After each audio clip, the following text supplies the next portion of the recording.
Did the guys respond to the bye week how you'd hope they would? We had good practice last week, 4 practices, and came back, had a little workout last night. They've done well. Sort of mindset-wise, they're in a good spot, I think, heading into Tulsa. I do, yeah. I think they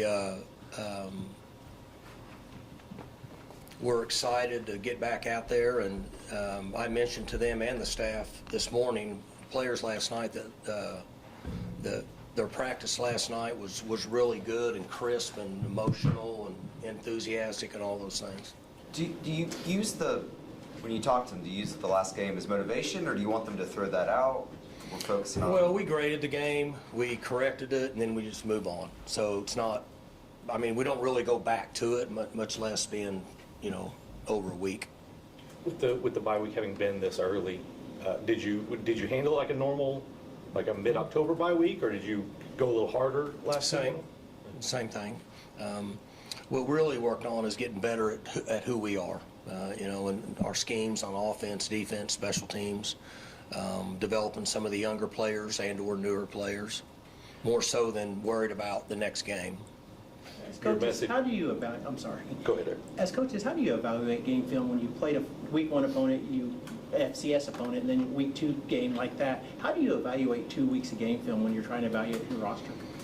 Well, we look at missed assignments, fundamentals, technique. We look at coaching, different things.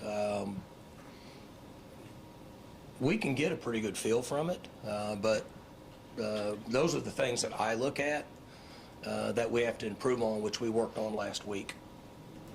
Your message to the staff after, or at least the message that you shared with us about them, was that you need to simplify things. Do you feel like the extra week is giving you time to kind of drill back down to some of the basic stuff? Well, I thought that we tried to do too much just based on their talent, that just tried to make too many things up instead of just being good at who we are and what we can get accomplished. But you feel like you made progress in kind of reeling things back in from that perspective? Oh, sure, yeah. I think they understood. And, in any game, win or lose, my job is to critique all those areas and then have discussion about that the next day, which is usually a Sunday. And that's what I've done for 21 years. And that was just a message I gave you at that point for what I thought took place.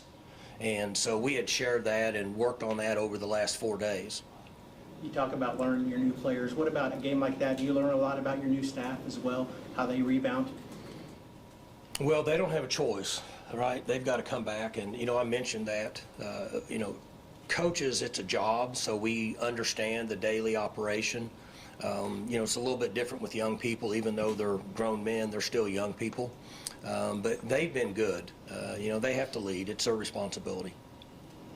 With Zane, obviously the numbers are one thing, but when you go back and look at missed assignments or misreads, whatever it might be from a quarterback's perspective, how did he perform at Oregon? He's coming along. Obviously he's young and inexperienced, and we talked. I don't think he had played in the game in like over 2 years, 2.5 years, something like that. So there's some development going on with him, and he should get a little bit better every day. The way he started that game, I mean, it looked like there were some drops that could have certainly helped him get into rhythm earlier. And then I'm not sure the vertical to Shamar down the left sideline, I'm not sure I would have wanted him to throw it. It was double coverage. But he put the ball, that was an amazing throw, is what I was Well, he's got a ways to go. We had things that we've talked about, and every play that he was in is going to help him down the line. Every game that he's in, every practice that he's in is going to help him move forward. I've said this for years, and I'm going to say it again. There's no fast forward button, in my opinion, with a young quarterback. It takes time and it takes experience, and what our job is to put him in a position that gives him the best chance to have success. But you have seen his arm talent, and it's legitimate, isn't it? Yeah, where he's at as a freshman, I don't know that, NFL scouts would come in here right now and say that he's got that type of arm talent for their level, but he's a young player and he has plenty of arm talent to be successful for us. Mike, we know that you like the Thursday game to start your season, but how do you feel about this Friday game? Well, they're going to be more and more, with the media and the changes. I know that the commissioner wants us to be accessible to whatever the media wants, and obviously they're in charge, and so I think there'll be more of them. I didn't realize, I think it was, we had Friday night games this last week, right? College games? Yeah, I was finally to come in and turn the TV on, they were playing, I didn't even realize it. So I just think it's the new wave. There'll always be people concerned, it interferes with high school football. It's difficult for fans to get to the games with little kids and things like that. But the people that pay the bills want Friday night games, and so that's going to be the direction moving forward. What's the biggest hang-up in your mind? I mean, I know Stillwater High is right here, but they're on the road this week. I mean, is something like that, if that gets taken care of, do you just say, man, we just got to roll with it, or what's sort of in your mind? Well, I don't think we have a choice. I think that the conference, through the commissioner, through the media markets, tell us and ask us to do it. And when they've come to me over the last few years with Thursdays and Fridays and such, I've said whatever they need to do to make it work, because I know how important it is to keep TV partners happy. If you say yes to a non-conference game, do you think you're more likely to not have to move as many conference games to Friday? I don't have an answer for that. Again, the only thing I would say is that whenever they've asked me to do it, I've said I'm fine, because I'm stressing the importance of our television partners. I'm not necessarily asked to trade off or work a deal, because I know that I'm going to guess, the commissioner obviously could answer that, but I'm going to guess that most coaches would like to stay in a routine, but we all can't. Somebody's got to do it, so we've always been willing to work with them. How beneficial is this Tulsa series for you? And you've lived through a lot of these games. I was in the press box for that 4 a.m. game. But how beneficial is this Tulsa series, and what's it been like playing Tulsa over the years? Well, it's been a good game. It's a feasible game. It's not real costly. Attendance beneficial for both schools, in my opinion, from an attendance standpoint. And you used to get a lot of young men playing against each other that played against each other coming up. Now with the portal, it's a little different, but it's a good series for all the right reasons. It's easy to get back and forth. And for in-state fans, I guess they'll Sure, learn yeah, that. you can get there, yeah. You can get to the games. For attendance is what I was saying, for both sides. Gives them an opportunity to get to the games. What stands out about this Tulsa team? Well, they played better last week, in my opinion, than they've improved. They have the other quarterback that's playing now, and it looks like to me he's more comfortable. And they've gotten better. They played, and I thought they played, I don't want to speak for them, but I thought they played their best game last week. And they've continued to improve, and, they're young. They know they've got new guys and such. They're kind of working through some of the same issues a lot of schools are. When you're viewing tape of a team that just played an offense like Navy, how does that help? What can you draw from that? Not as much for us. Just, it's a different scheme than what most of us would be able to put in or have some sort of an effect from watching and get a feel for it. Any interaction, or do you know Trey Lamb at all, or any of his coaching staff? Not really. I've had text with him about certain people that I knew that or wanted to get to jobs or such, but not ever really crossed paths. What about your run game? When you looked at Oregon, how did all that grade out? Where do you see areas where you guys can improve moving forward? I think that we'll improve in the run game. I think that we have enough to be successful in the run game to get to where we need to be to balance our offense. What's a successful level in your mind? Well, I used to always say 4.5 yards a carry. I'm just throwing this out myself. I've noticed recently it's not as prominent as it used to be. Teams are more physical up front. They're better athletes up front on defense than they have been in years past. I think if you can average 4 yards a carry, you've had a pretty good night. Trent Howland has had success for y'all. He had success late last season for y'all this year. Is it as simple as his size and his strength, or what do you see from him that lets him have success when maybe some other guys struggle? Well, we've got a number of backs that are doing a good job, but he, prior to, he turned his ankle out there. Prior to that, he was running good and running with confidence. He's older. He's a little bit more mature than some of the other guys, and he brings a little bit different quality to the table.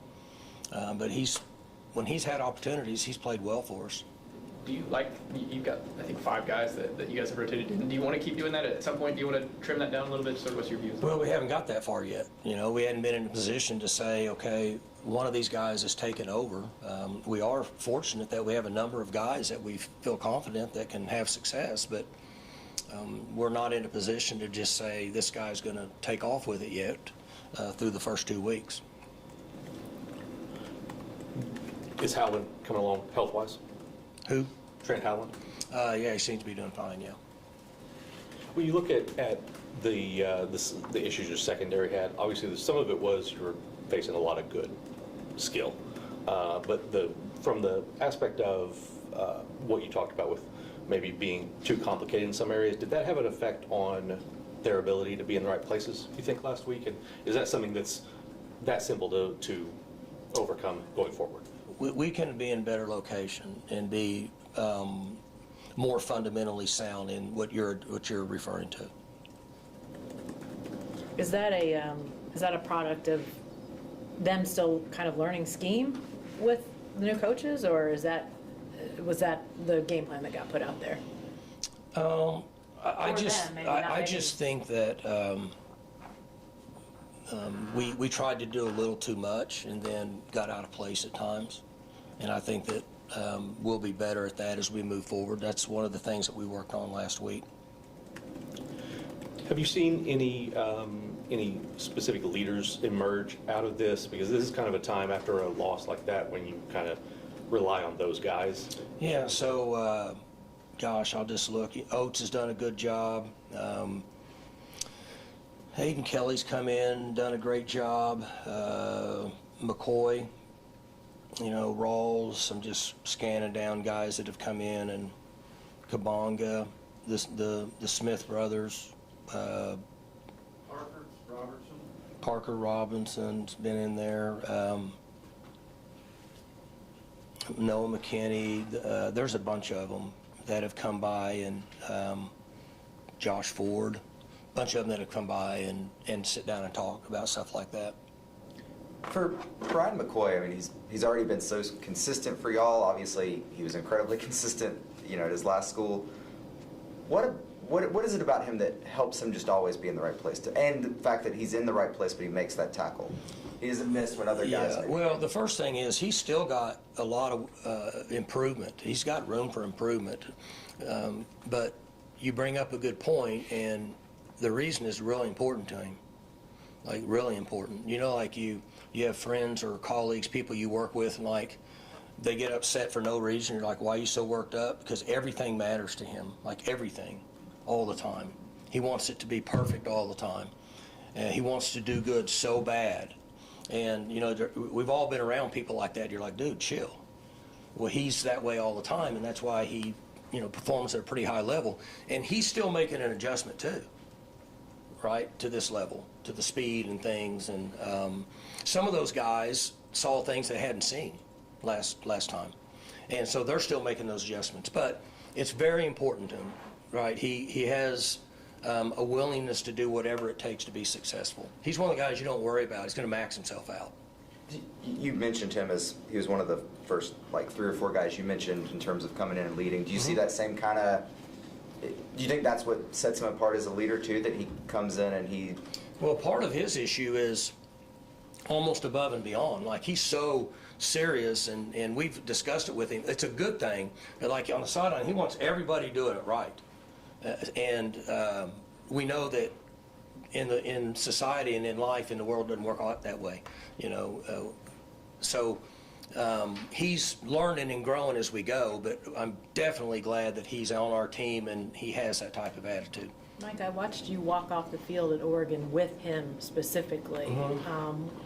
Did you say anything to him? Did he say anything to you? Like, what did you sense in that moment as you were walking off Well, the field? he was by me, and what I had just shared, I know how he feels. So I know it's important to him.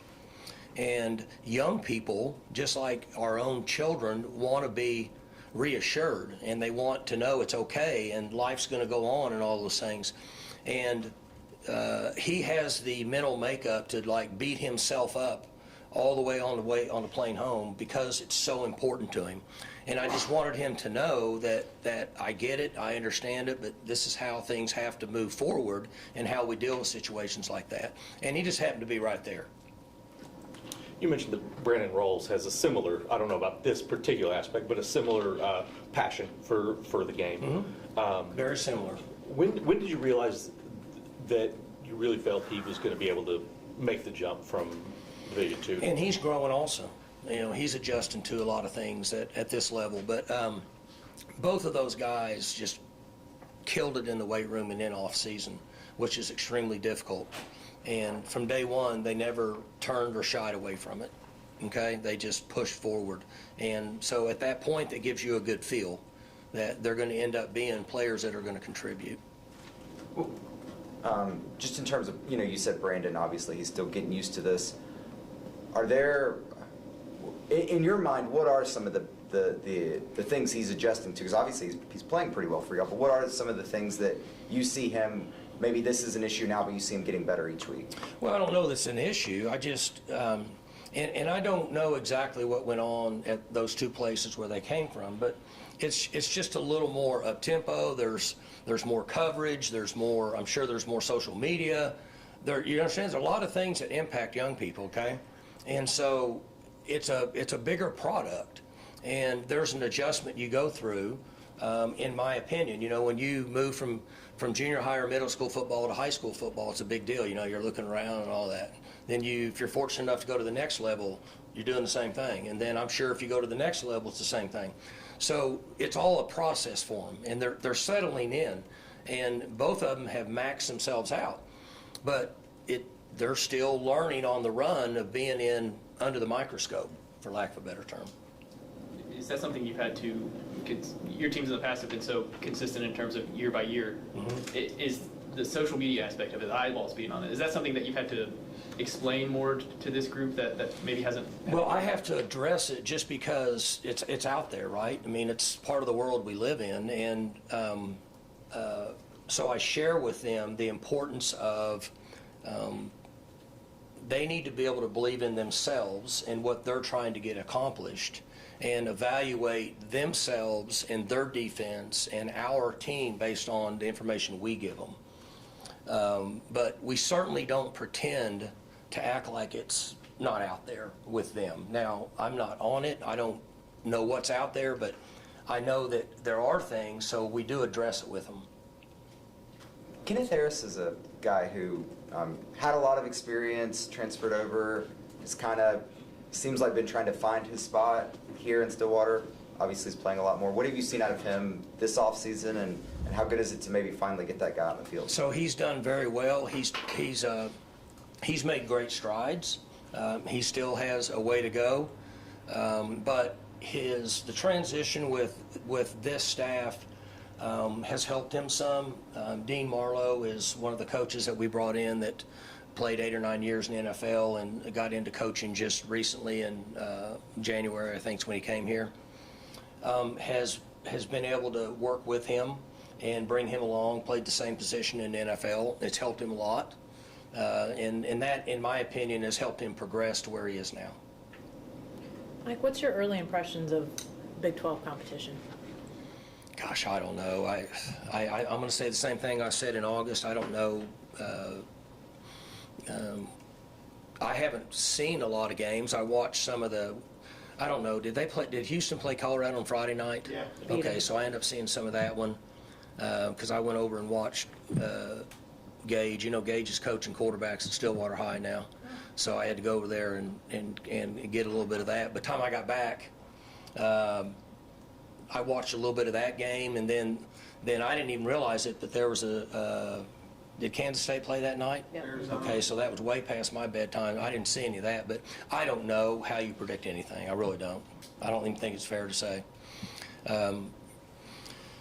Were you in here 3 years ago? You took a hiatus for a while. No, I've always been Okay, here. so I said 3 or 4 years ago,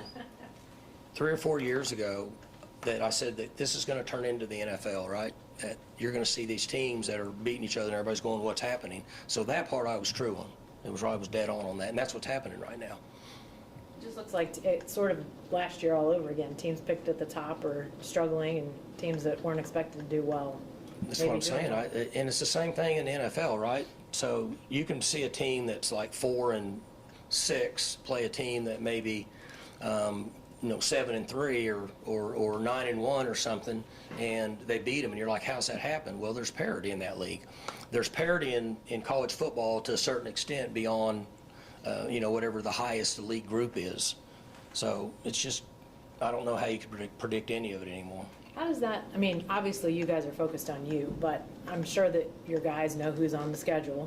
And if they're looking, they might be saying, hey, listen, these are winnable games. Like, I don't know. How does that impact what you talk to them about, what you sense Well, I from think them? what you're asking is I think of the same thing you did. Like, I'm driving and I'm thinking what goes through their mind nowadays. Now, I try to tell them to worry about Tulsa. We all do that, right? Just, tell your kid at home, worry about yourself, don't worry about your friends. Well, my friends get to do that. Well, I don't care about your friends, worry about yourself. Worry about Tulsa is what we tell them, okay? But they probably do the same thing. But when you look at it across the board, there's a lot of parity. And the other thing that we talked about as a staff is there's like 8 or 10 plays in a game that are determining games now, more so than it used to in college football. And that's because of what I talked about several years ago. Things are evening out a lot to a certain extent. And you're seeing, 175 play games being determined more so than ever by 8 or 10 plays. What used to be that number? Like I watched a lot of the Tennessee-Georgia game. It was around lunchtime or something, and I was cooking, so I was walking through and doing this and walking out, and I saw it. So I saw a lot of it. That was a back and forth game, but then it was determined by 5 or 6 key plays. You're seeing more of that now than ever, in my opinion. Was it a much bigger number of plays determining games? I think What, so. 20? I think it was more of the really like 40 plays back then. But now I'm seeing so much of this, and then there's 3 or 4 key plays, like the Iowa State-Kansas State game. Iowa State made 4 or 5 key plays that Kansas State in that game didn't, and they ended up beating them. So that's an example. Are those plays? I could be wrong. That's just my opinion. Are those plays that keep you up at night? There's a lot of Saturday night? things that keep me up at night, so I wouldn't, my youngest son just turned 21, that's another one that keeps me up at night, so all those things go through my mind. I try to get 5 hours of sleep. You ever try to do that? Huh? Oh, yeah. 6 is the magic number, What's that? 6 is you're supposed to get at least 6. No, I'm not, I just try to get 5. If I can get 5, I'm good. You mentioned social media a second ago. Have there been years when you've really had to tell your team, quit listening to outside noise? And as his coaching staff, have you gotten better at making sure to give that lesson, give that message?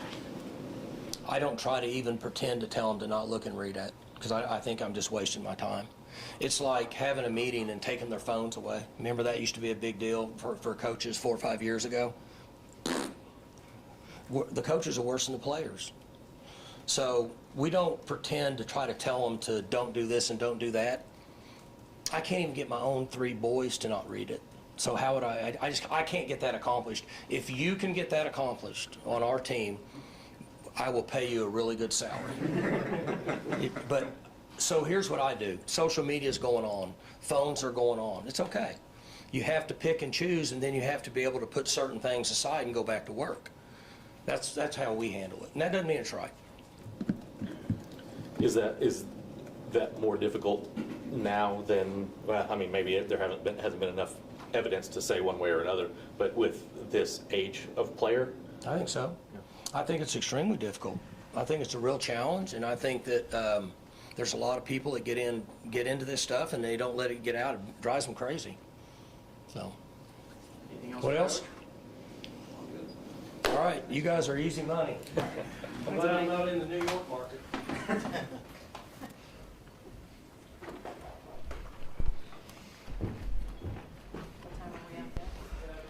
don't know, I'm gonna head on out there, just see if it's not so hot. Oh, yeah.